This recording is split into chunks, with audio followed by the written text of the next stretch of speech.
When I meet with students for transition technology assessments, high school and college, maybe I'll use a combination of large print and audio or whatever it happens to be, but just being kind of flexible so you get the materials that you can read. You're wearing smart glasses and you don't have to hold your phone in your hand. There's something to be said for the hands-free stuff. It's never been a better time to be a blind person or a visually impaired person because there's just so much out there. Welcome to Blind Abilities. I'm Jeff Thompson. Today in the studio, we have Jesse Anderson, and he's an Assistive Technology Specialist at State Services for the Blind in Minnesota. Jesse, welcome back to Blind Abilities. Thank you. Thank you for having me back. Glad to have you back, Jesse. Let's talk about technology. Technology that's available to students who are in high school, preparing to go to college and the workplace. And let's also take a look at technology that's coming in 2025, a look into the future. I'm sure you're on top of all that as well. Yeah, it's actually a pretty interesting time in both mainstream and assistive technology these days. This time of year, you have a lot of your, whether it's operating system updates or assistive technology updates, starting with like Apple and iOS 18, 18.2 just came out as they're starting to implement the start to their AI stuff that they're building into iOS 18. This time of year, we also have your yearly major updates for your Vispero Freedom Scientific products, like your Fusion, Zoom Text, and JAWS, to like all of your regular software is being updated and things like that. I think in the next year or so is where it's going to get a lot more interesting too. Yeah, AI has really made itself known. It's really sliding into a lot of different softwares and devices. What's your thoughts on that? I actually find it pretty fascinating. I've been following it for quite a while. I think what really kicked it off for a lot of blind and visually impaired users was BeMyAI last year. The feature of BeMyAI, which is BeMyAI. I remember hearing that podcast from AppleViz, I think it was in like midsummer last year, and then it came out last fall. It's really opened up a lot more doors for people because you can get such a detailed description, whether you are taking a picture with your camera, getting a description of an existing image from your photo library that you took at some point, or now that it's out on Windows as well. When I meet with students for transition technology assessments, I will show them the app and I'll be like, okay, if you are in, let's say, a science class and you have a diagram of the human body, with all the organs and stuff, or if you have a geography class where you're looking at maps, maybe you're in a class where you're using charts or graphs, and if you have trouble getting at some of that graphical information, BeMyAI has worked pretty well for describing that information. And then, of course, you have the ability to follow up and ask further questions on it. So once you get a handle of what it is you're looking at, you can dig in and get further detail. I think that's been really helpful. Yeah, it was a neat relationship to see that BeMyAI and OpenAI combined up using ChatGPT. Then, of course, Aira came out with AccessAI. And with these models working on interactions with people with low vision or who are blind, and every interaction from someone from the blindness community that uses these apps is only going to help better make these models more useful for people in the blindness community. Yeah, there's a lot of places that are starting to implement AI. You have your mainstream platforms like your Google Gemini and stuff, but then like you said, the Aira app is implementing AI into their app as well. And then you have some really neat uses of AI, like if you want to get help for something, you have the FS Companion website. And it's also a feature of JAWS at the moment, and it'll be coming to Zoom Text and Fusion sometime next year. So like if you are new to JAWS or you forgot about how do I do this one thing that I've wanted to do, I don't remember what the keyboard command is, or I don't remember the process for doing something, you can go to this FS Companion feature of JAWS, or you can do it right on the FS Companion website, and it works pretty well. Like you can ask, how do I read tables in Microsoft Word, or how do I use convenient OCR, or whatever it is feature you want. It's actually a really nice way to quickly get help without having to dig through all of the help systems. Yeah, I really like that. You're in the middle of homework, you want to find something out, boom, bang, you're done, and you move on. Mm-hmm. Again, you can ask follow-up questions too. Yeah, that's a big game changer, being able to do follow-up questions. Another thing that I heard coming down the line here is the Mantis, which is a refreshable Braille device. It's not a full computer. It's kind of a mid-range, affordable, refreshable Braille device, and now comes with text-to-speech. Yeah, I haven't had a chance to try it yet, but yeah, the Mantis has some text-to-speech features, which is really cool because I remember when the hardware came out, I'm like, well, there's volume controls and stuff on here. Be cool if we had the text-to-speech that the Brilliant line does, and looks like it's coming out now. I definitely want to give that a shot soon. Yeah, that's a great upgrade for the Mantis. Now, the Mantis and the Chameleon, they're kind of a hybrid, somewhere stuck between a refreshable Braille device and a note taker. Can you tell us where they fall into place here? Yeah, I kind of call them, you have your traditional Braille displays, which really just are refreshable Braille displays. But over the past several years, I kind of call them smart Braille displays because they're not a full-fledged note taker like your Braille Sense or your Braille Note Touch, but they have some basic built-in features like a book reader so you can read Bard and Bookshare Braille books, or some of them will have, a built-in really basic note-taking thing so I can jot down a note, or, your four-function calculator.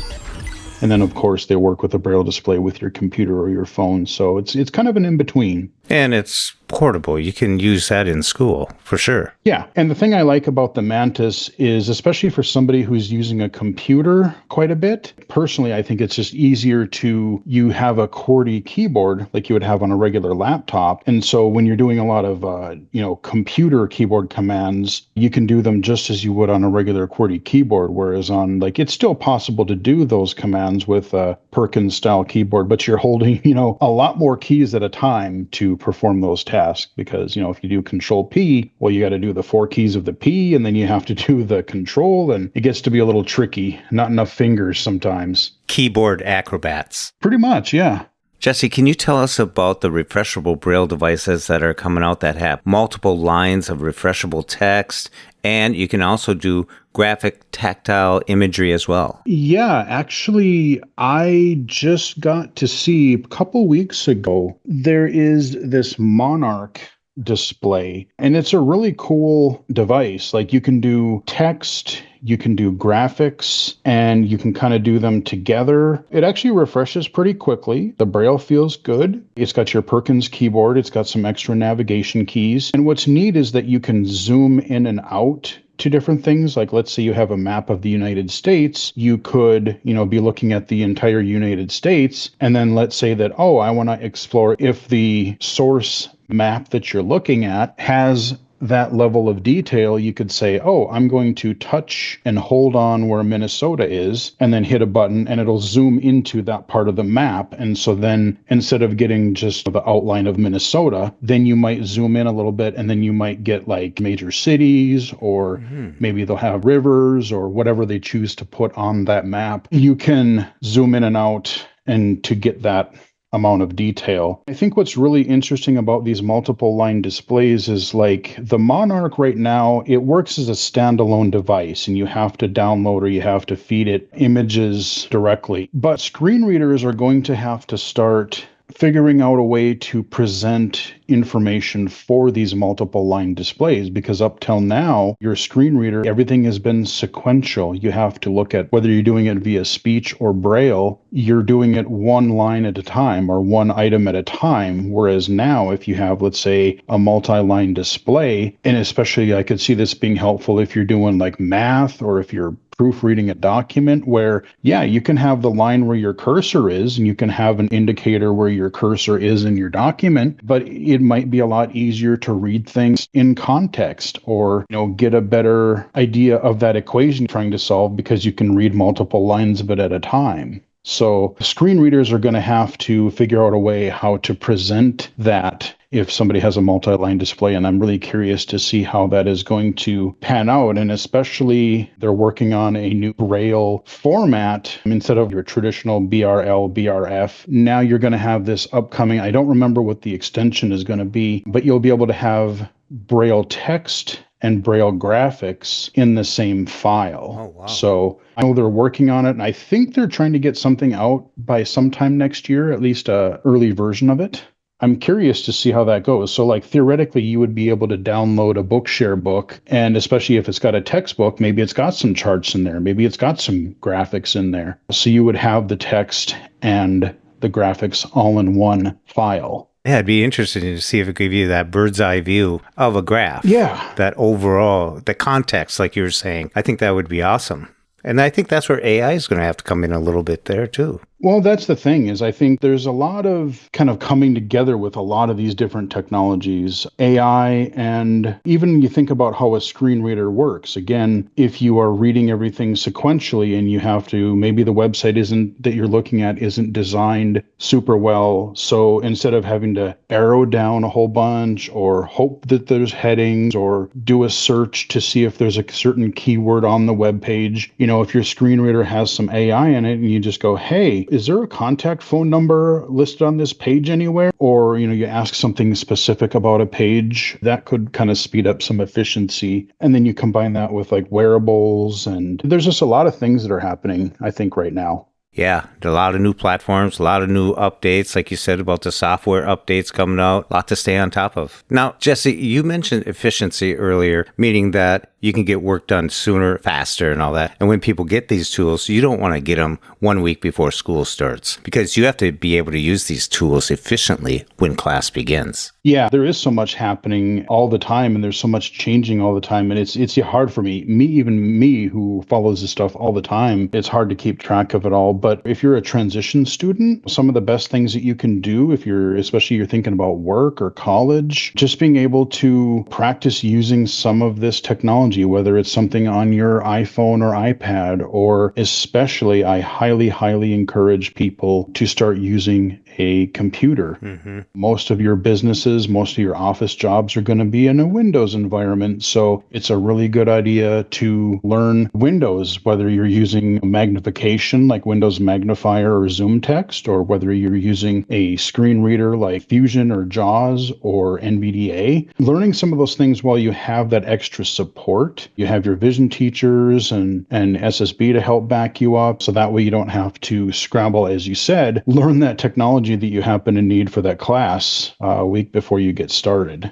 And that's what you do for pre-ets, for students who are wanting to learn about technology. You introduce them and find out what may work for them. Yes, absolutely. One of my key roles at SSB, there are a few of us technology specialists at SSB. I work with transition age students, high school and college. A lot of what I do is I meet with students and we do our technology assessment. And in that meeting, what we'll do is we'll look at what types of technology somebody is currently using. What are their current needs? Are they still in high school? Maybe they graduated and they're starting college in the fall. Are they already in college and are having trouble with a certain type of class or a certain type of thing? And we will look at, anything from computer software to mobile apps, CCTVs, Braille displays, anything in those areas, and figure out what it is they need to be successful.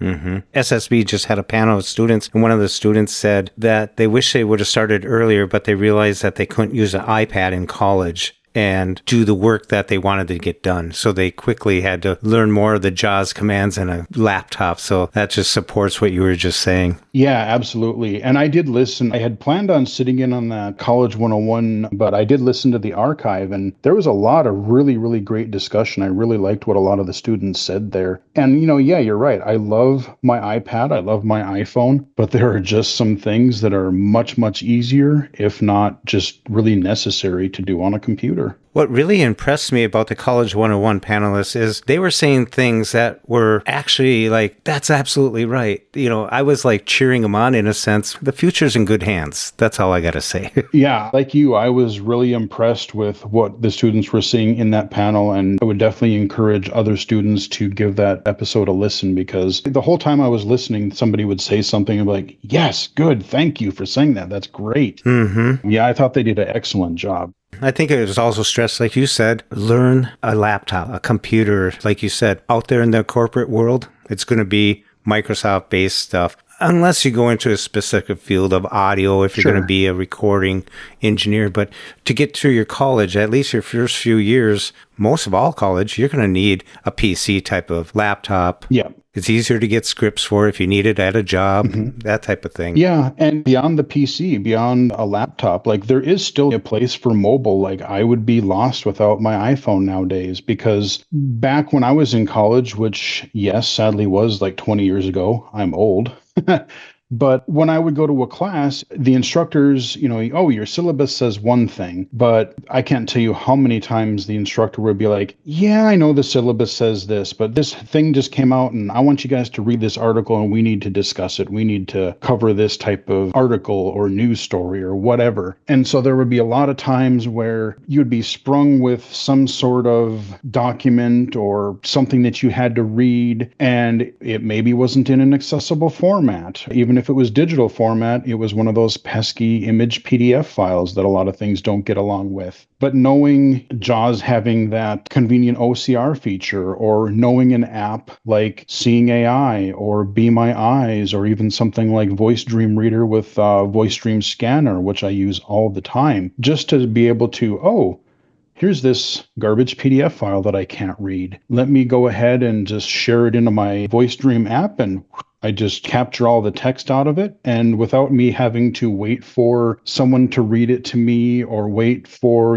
send it over to disability service and have them convert it into an accessible format for me, I can just take care of that myself. And then I don't fall behind. I keep up right with everybody else. So knowing those types of tools is so helpful. And that Voice Dream Reader app will open up PDFs too. Yes, it absolutely will. I've gotten a few inaccessible documents through work. I've gotten some through some of my other stuff that I do on the side, and even looking at some digital magazines. A lot of them are just purely pictures of text. They're graphics. And so I just run them through Voice Dream Scanner and boom, I'm reading the magazine. Yeah, it's nice to have those options. When I hear this term, it's been used a lot, to have a lot of tools in your toolbox. Yep.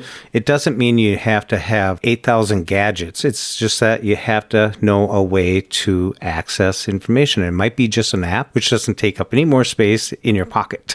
It's in your phone. And so I'm glad you brought up the phone when we're talking about all these devices. The phone seems to be that thing that's always nearby that can do a lot of stuff for you. Absolutely. Like I said, I use my phone as a handheld CCTV or video magnifier every single day. I use it for communication. I use it for research. I use it for, if I need to get a ride somewhere, I'll just grab a Lyft or an Uber or something, check a bus schedule. There's so many things that you can do. But I think the other thing, in addition to having a lot of tools in your toolbox, I think another option is to be a little flexible too, because in an ideal world, let's say that I'm a heavy Braille reader, or let's say that I like everything in a Word document format, or, whatever it is, some specific thing. Sometimes you're not going to be able to get everything exactly in the perfect format. Like for me, if it's a matter of getting the job done, and as long as it's pretty accessible and readable, okay, it's a PDF. It's not my favorite type of document, but as long as I can read it, I'll work with it. Or if I want something in a hard copy Braille, but maybe I have a refreshable Braille display, that stuff does take time to produce. And so rather than falling behind, kind of using the tools you have, and maybe I might listen to something in audio to speed things along, or maybe I'll use a combination of large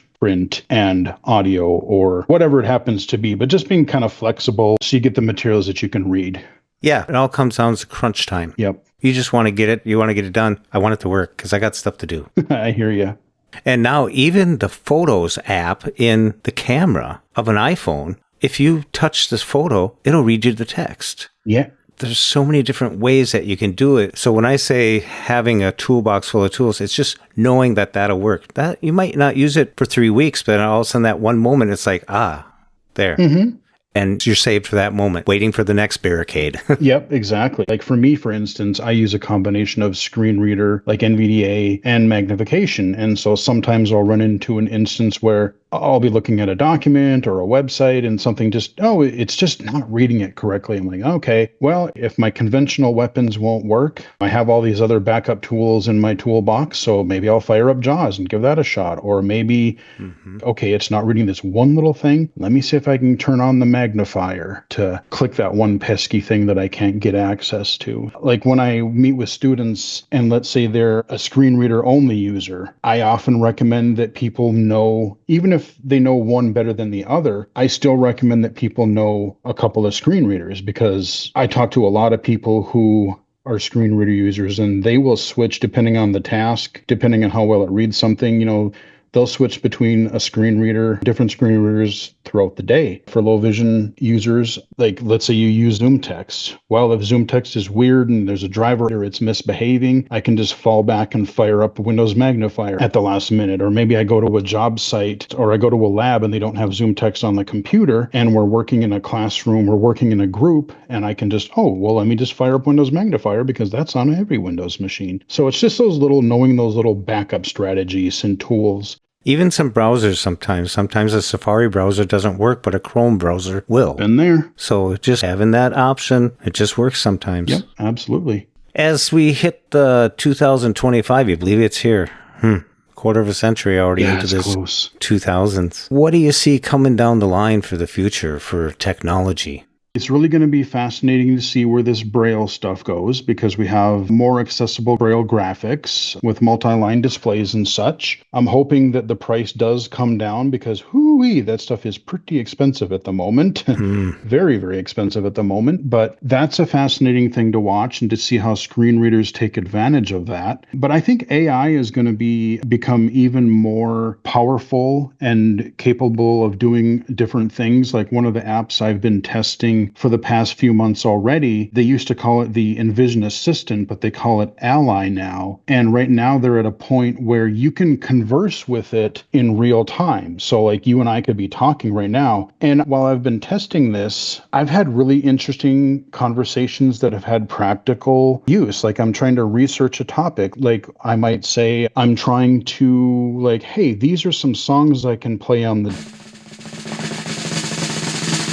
drums. What are some, I like rock songs and different things, or what other songs could you recommend that are at this skill level? Or the other night I was talking to a friend of mine and we were trying to think of a couple of these old movies that we watched growing up, and I could not, you think of little bits of them, but you don't remember the names. And I was just conversing with Ally, telling them these vague clips of the movie, and I think we figured out about 3 or 4 of them that was trying to figure out. So that's interesting, but I think where it's going to become even better is we already have this live conversation stuff back and forth. But if we add, I think, 2 key things to AI that we're using for assistive tech is the ability to remember things between sessions. So if I'm learning some sort of a task, and I'll just use learning a new language, for instance.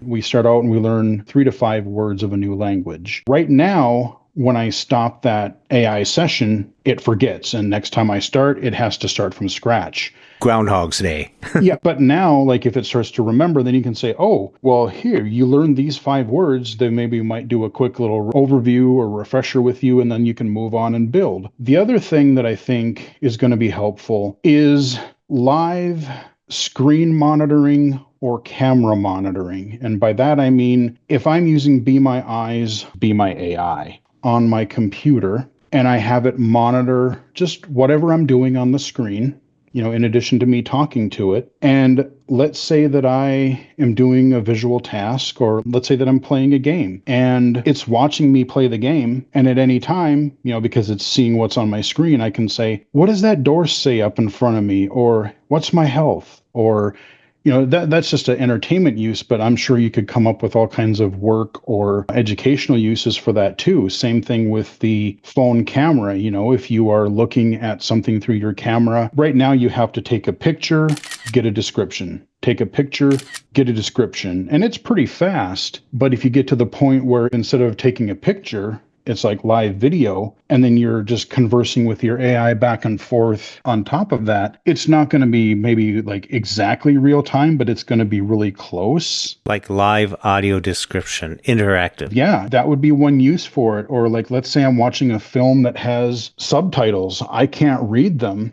But if I pointed my camera at the TV and I said, hey, I'm going to watch this movie, it's in French. Whenever there's subtitles appear on the TV, read them. So you could just kick back and watch your movie, and then anytime subtitles come up, your AI will just read them to you. That could be a good use for it. Just listening to you made me think that, like, if I had glasses on, like the Meta Ray-Ban glasses on, Yep. which are glasses that are now available for about $300. Yep, I have a pair. You can record videos, cameras, and you can hook them up to BeMyAI, the BeMyAI, or Aira, and use these with people talking to you and stuff. But I'm thinking when you're using them with AI in the future, we're talking the future here. If I walked a route once, if I was to repeat that route the next time, you see what I'm getting at? Like breadcrumbing video. Sure. That'll be interesting because humans are repetitious. Yeah, and I can't remember the name of the app, but there's already an app that'll use your smartphone camera to do that. I can't remember what it's called, though. But yeah, that's another great use. Or like, let's say that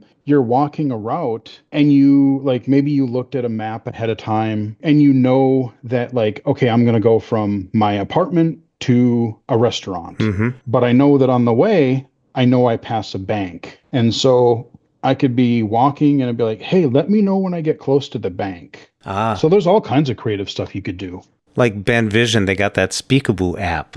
And that one is supposed to be able to scan the room and you're like looking for your shoes. And within seconds, it'll say they're over by the chair by the door. It's in beta right now. Who knows what it's going to be like, Right. But it's neat to see this stuff coming down the line, especially like with Glidance and coming out with the Glide. That's going to be interesting. A lot of people are excited about it, just like the Meta Ray-Bans. I've had my Ray-Bans since late May this year. These are not glasses that are designed specifically for blind people. They are mainstream glasses that have AI in them. There are limitations, and so if you go into them with the right expectations, they're great. Yes, they have limitations compared to apps like BeMyAI or Seeing AI or Aira, but for certain use cases, they're great. And then the Glidance stuff, I am genuinely curious about. A coworker of mine actually was out in New York when they had one of their early prototype thing. And he got to see one, and I think he's going to see it next year too. I think a lot of times you get these devices and they're almost like a solution looking for a problem. Maybe they don't talk to the audience that they're trying to serve. Like, did you talk to blind people before you develop this and figure out what they need? And I think that the Glidance people, the developers, they're working really well with the community and figuring out like what it is they need, what kind of barriers there are, and just really unique approaches. I've heard a few different podcasts about them. I've watched a couple of video demonstrations of them. They actually had a session at the recent Site Tech Global Conference last week, which is this virtual tech conference, which I was a guest on a panel there, by the way, on accessible gaming. They had a really unique session on a few different navigational aid devices, anywhere from cane to Glidance to, I don't remember the name of it, but it was like this kind of, not a full vest thing, but it was like a thing that you kind of put around your neck and it hangs down sort of like a vest, probably about like down to about like heart level. Like your cane detects things on the ground, but like the Glidance camera and then this other wearable, it tries to detect things that are higher up. So if you're walking on that sidewalk and people don't trim their branches, which I run into that problem near my apartment quite a bit. We had Glidance developer on, and he was talking about it, and I like that they're going through so many iterations. He himself is visually impaired, and he's worked at Google and all these other companies, but I've never seen the approach like Glidance is doing, that they're bringing every iteration to the public, working it out, going back, working it out, going back, and they're looking at next fall of 2025. Yeah. And this is a device that you kind of push along, but it'll veer so you follow the stick, just like you would a guide dog in a sense, when it recognizes an obstacle or something to go around, or it'll put on the brakes. So they're really working up. They jacked up the wheel sizes. They've made some really big differences. It's only X amount of pounds and it folds up a little bit so you can get it into a taxi or lift it up when you're going to go upstairs. It seems like they're really doing the homework with the community before they put it out there. Yeah, I'm genuinely intrigued about the Glidance device too, because like you said, it's just really fascinating. Like when I watched that video clip, they had a guy going from his home to like a coffee shop or something, and they talked about approaching stairs, as you said, it applies the brake, or just weaving around a tree or a pole. The device doesn't pull you. You just walk like you were pushing a shopping cart or whatever. It will go at whatever speed you want it to. It just so happens to use its sensors and cameras and such that it will try to turn you around, or, it'll steer you around things. Whereas if you're a cane, you might be clanking into a lot of things. Where this one, you just kind of it's almost like an automated guide dog where you just kind of go around obstacles you didn't even know were there. It's something new, and I'm sure it's going to go through ups and downs a little bit here. I like that it's been around for over a year now with trials and working it out. It seems realistic. I have to admit, I am genuinely curious. I hope they have a super off-road model where, the winters of Minnesota, I'm curious to see how people are going to clamber over the snowbanks with that bad boy, Well, that's like the all-terrain cane for Minnesota. I have the all-terrain cane and I have the Urban Explorer. And those are two new canes that came out. But in Minnesota, hey, that makes sense. Sometimes when those sidewalks and you come to a place that the street has been plowed out from the sidewalk and absolutely, you need something to brace yourself. I think there's a purpose there. Oh, yeah. I could tell you horror stories, man. The corner right by my apartment for years, it's just been terrible. So it's like there's devices out there, but not everything's for everyone. But every once in a while, it's nice to have something that you can turn to use. I'm not even sure how much I would use something like Glidance, but just the whole curiosity factor. I'm like, it's just kind of a cool thing. I kind of want one just to play with it, I'm thinking the Mall of America. Sure. Because you're in wide open space and there's people around just to see what it'd be like. And there's escalators, so you could just hold it by your side and go up the escalator. Sure. Go around again. Yeah. And then you're wearing your smart glasses and you just look up, you're using the AI with your smart glasses to say, hey, I need to go to this store. And then you're just looking at the marquees above each store and it tells you what store you're passing. Like, I don't know, there's some pretty cool stuff, and you don't have to hold your phone in your hand. There's something to be said for the hands-free stuff. I got to give it to the Meta Ray-Ban glasses. Hands-free. Yeah. That's really cool. That's everything. You got a cart, you got a cane, you got nothing else. Yeah. You can't hold your phone up. It's hands-free. You can do everything you want to do. And the sound, it's awesome. I've listened to books on it. I've listened to podcasts on it. The Ray-Bans do work as a regular Bluetooth headset. They actually sound a lot better than I thought they would, both for, like you said, audiobooks or voiceover, or even on a Zoom call or a phone call. They actually sound really good. And like one of my first really early uses of the glasses, I had just gotten them and I was walking up to the front of my apartment complex to go get a package from the mailroom. I was walking back, so I had my keys in one hand, I had this big box in another hand, and right by our end of the apartment, we have some mailboxes, and there's a big TV next to it, and there was show little ads or show little promos and stuff on there, but there was this giant wall of text on the TV. I'm like, oh, I wonder if that's some important announcement. So not even thinking about it, just like any sighted person would do, I was walking down the hallway, paused for a second, I looked at the TV and said, hey, what's on this TV? And it gave me this summary. And apparently it was like this big paragraph. It was like a tribute to one of the founders of my apartment complex because they had recently passed away. And so it was kind of a little tribute. I'm like, oh, okay, well, that's cool. But just being able to pause for 1 second, look at something, and get that quick description almost instantly, without taking the phone out of my pocket with my hands full. Pretty cool. Yeah. A friend of mine just went on a trip to Houston and they brought him with and they hooked him up with Aira and they go through the WhatsApp, so it takes 1 minute longer. They were able to actually navigate and see what's around them, to see what they're passing, to have someone talk about. She's obviously she has a cane and luggage, so she wouldn't be able to use something else. So these are a really good thing. But like you said, go in with the realization that it is the first iteration. Right. It is designed for the general public, and we're just using stuff that works for us. And some of the stuff does work for us really good. What I often tell people when I meet with them for tech assessment is I'm going to show you a lot of cool stuff today. Some of it you may need, some of it you may find helpful, some of it you might not. And what I will say is that technology doesn't solve all of your problems, but it can often be helpful. Like you said, if you go into the smart glasses like the Ray-Bans, or whether it's there's this new app that came out and it's going to solve all the world's problems. No, maybe not so much. But if you go into it with the right expectations and find a good use case for it, if you find a use for it, great. Mm-hmm. Like you mentioned, the WeWalk. To me, that's like a smartphone duct tape to a cane. Kinda. I'm joking in a sense, but yeah. But it's a smart cane, and yet some of us have gone through canes. All of a sudden, you get it stuck in a door jamb, and boom, you need a new cane. Oh, I've snapped a few. Yeah. And so it's where you want to put your dollars. I think, like we said in the beginning here, your PC, your JAWS, the stuff that you're going to use every day, all that stuff, I really like to have core things. And some of this other stuff is great and you can take off into it, but there is no tool out there that is going to replace everything and you whisk you away onto some fairy tale world of best blind ninja. No, there's not one magic device or software. I really liked what you said about the iPhone, bringing that up. It's something we didn't even have on our list in a sense, but like your quick notes. Like you said, the teacher says, oh, by the way, I thought this would be interesting. Page 33 to 74 for tomorrow. Who knew that? And boom, you can take quick notes. Your scheduling, all that stuff can be done right on a smartphone. What would always happen to me was you would be in class and they would hand out this sheet of paper and they'd say, read this article